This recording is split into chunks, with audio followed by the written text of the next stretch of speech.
So today let's talk about analgesics or painkillers. Obviously, we must assess the patient first for pain. Most hospitals now have started to include the pain assessment with our vital signs. It's the fifth vital sign. So remember, pain is very personal. You're going to deal with different patients and how they process their own pain. It's going to be very different from patient to patient.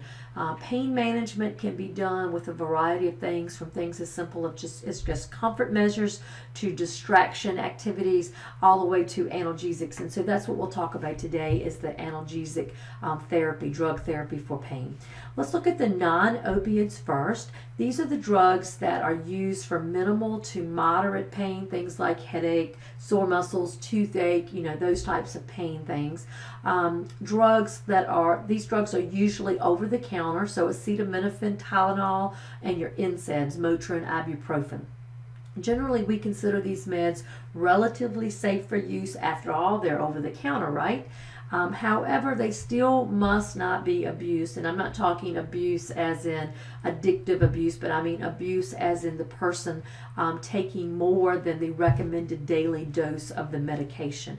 Tylenol is often an ingredient that is contained in many, many different medications. In fact, I think there are over 600 different medications approved by the FDA that contain a form of Tylenol with them. So you can see, knowing that you should also remember that the recommended maximum daily allowed dose of Tylenol or acetaminophen is 4,000 milligrams. And really the FDA has been considering lowering that to 3,000 milligrams. They have, in fact, I believe it was around 2011, made the recommendation that practitioners advise their patients not to go over 3,000 milligrams of Tylenol, but they have not made that a must yet, just a recommendation, especially when you start thinking about the elderly patient and so forth.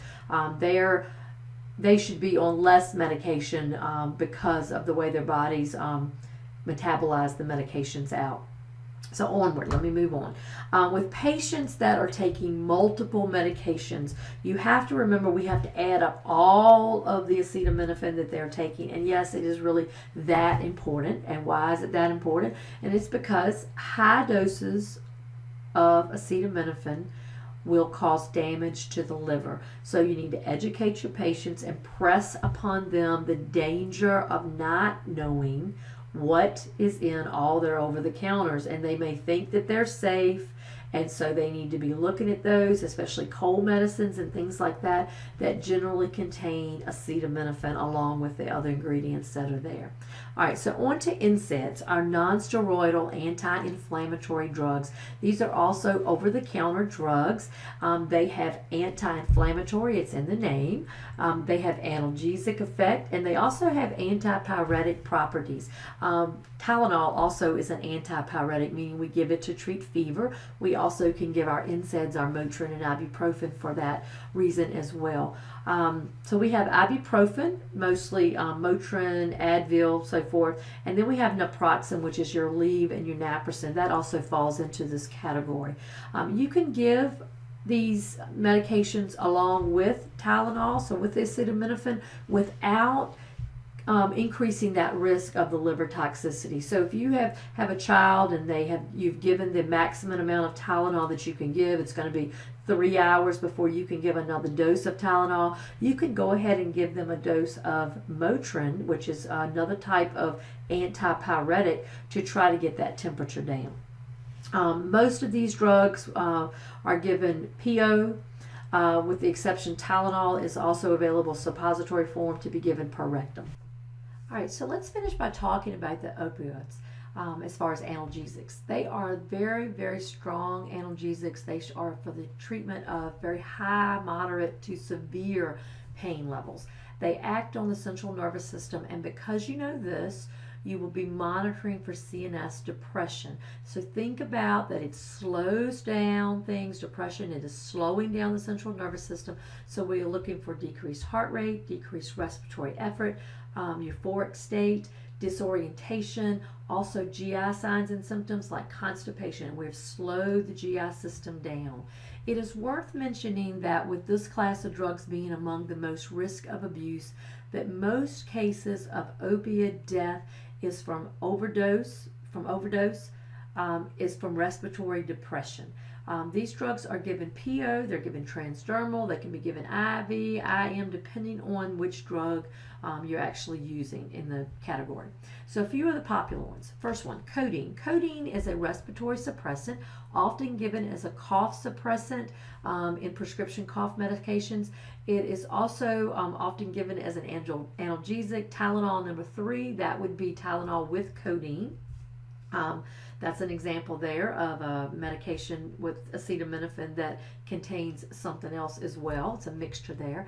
Then there's Demerol. Meperidine is given PO, IM, IV, given for numerous pain situations, often given pre-op for pain control, often given post-operatively.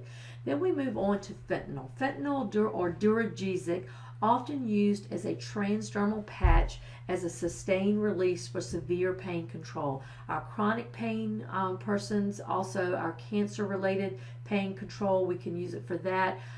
It is also available as a buccal, but it is highly regulated in that form, so you don't see it very often. Sometimes end-of-life care, hospice care, you may see the buccal form of it.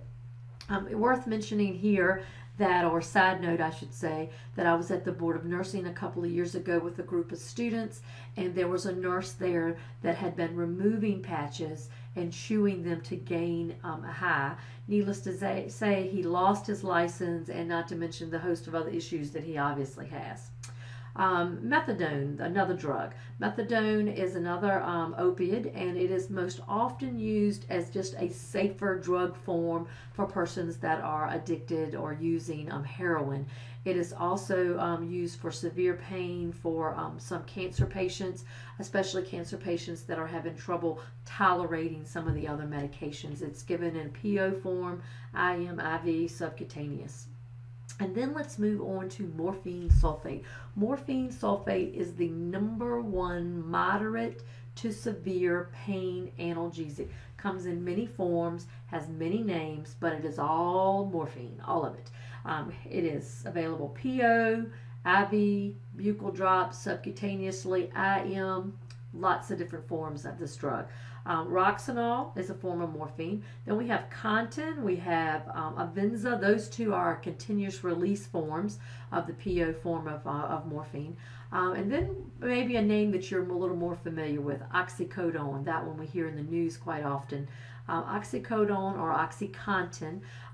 That one is oxycodone. If you mix that with acetaminophen, you get Percocet. If you mix oxycodone with aspirin, you get Percodan. So see, there's an example there. Percocet, a medication that contains acetaminophen. Your person could be taking that for pain control, and they could be adding Tylenol to it and end up with a greater than 4,000 milligram a day Tylenol, which again affects the liver. Hydrocodone is another form, and it is just a tad bit weaker version of it, but not much. And Vicodin is the name that you would know that by. So you can see there's lots of names of it, but all feel assured that all of you know that this is also the #1 prescription drug that is being sold illegally. So the risk of abuse is very high for your patients. It is a very highly addictive drug, and it is highly regulated as well. And so that brings us to a brief discussion about the opioid antagonist, which is Narcan. Narcan is used to reverse the effects of an opioid. We use this a lot for the treatment of overdoses when they come in, because it can immediately, the action, we give it IV, the action of it is minutes, and it will start to reverse the effects of the opiates. So if we have people that have either accidentally or just have overdosed by taking too much of their pain medication, we can give this for a almost immediate reversal of the absorption of this medication. The other thing that Narcan is given for is when a person has been put under anesthesia, you'll see Narcan given by the anesthetist to bring them out of anesthesia. So Narcan, the opiate antagonist.